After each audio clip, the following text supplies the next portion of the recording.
Is it right? Is it the bee of Bridgerton? There's like that I little think bumblebee that seems to be it's everywhere. that Maybe that's the it's the vice. fly on it's the bumblebee on that's been on the wall getting all this juicy gossip that's going on Yeah, in Bridgerton. yeah, feeding off it. Yes. Well, thank you so much.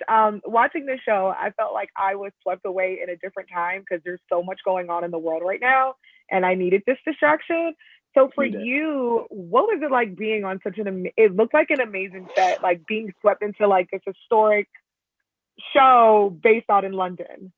Yeah, I mean, it was amazing. I've never, I've done sort of different periods, but there's something about the Regency period which is just so innately sexy. The tailoring for the men, the women, the corsets, the sense of presentation in society aesthetically is just amazing. And then you get to then play characters that, because of that need to be presented as one thing, you get to show the vulnerabilities and the sort of like psychological effects of that.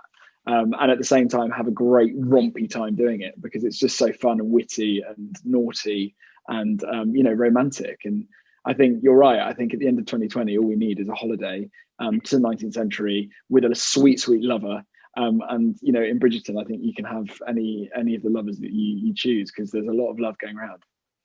That's how I felt. I was like, yes, I like this one. I like this I'll have a one. bit of that one and that one. I have a Not little so bit of much, that not so much Anthony. one.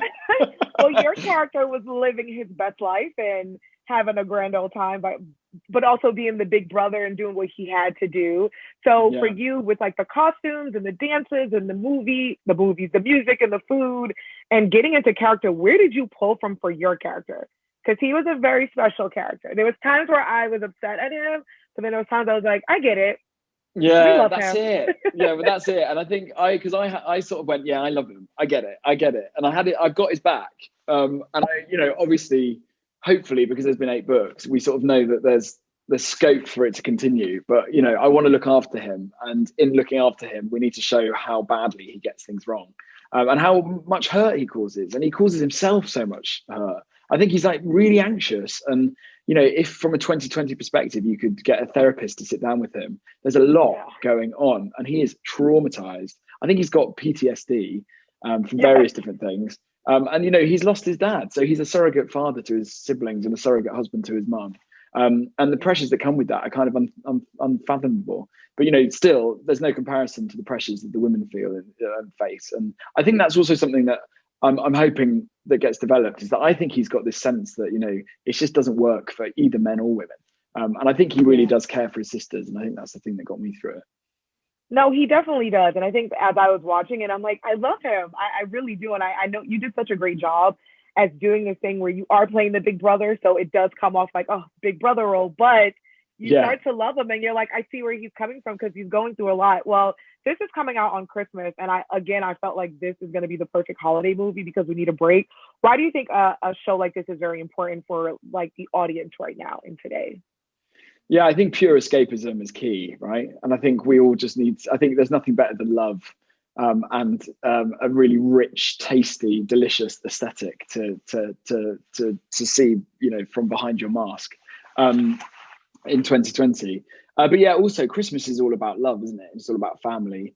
And it's all about, I think I'm from quite a big family. And I think every year you sort of sit there when you've, had too much to drink and you've finished the turkey and you've got a mince pie in your hand. And you kind of just think, what has happened in the last year? And you think about all the ways in which a family have moved forward and all their life experiences. And hopefully every season will be that same review of the year for the Bridgertons, because you'll get to touch base with them going forward. And there's so much that happens in life, isn't there? And I think in this season, for the whole family, it's bonkers how much happens to them, and they're resilient and they've got each other, and I think they're a good tribe, and I think that's what Christmas is all about, celebrating. Yeah, it's a great show. I love it. I can't wait for the rest of the audience to see this because it was something that I truly enjoyed because I love period pieces. So congratulations to you. Congratulations to the whole cast. Thank you. Happy I'm holidays. So glad you enjoyed it. Thank you. Yeah, I really Happy holidays did. to you. Thank you so much, Johnny. Oh, yeah. Where is the buzz? You said was mine. Where is the buzz? Ooh.